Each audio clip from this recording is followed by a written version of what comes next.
انت جبت المعلومات دي منين؟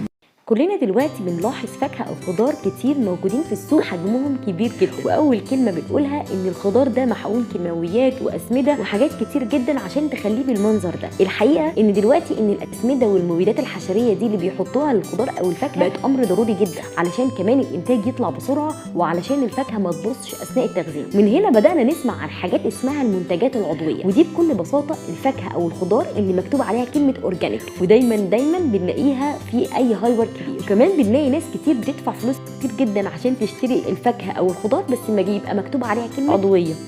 لدخلة انك لميت وانهم لميتون.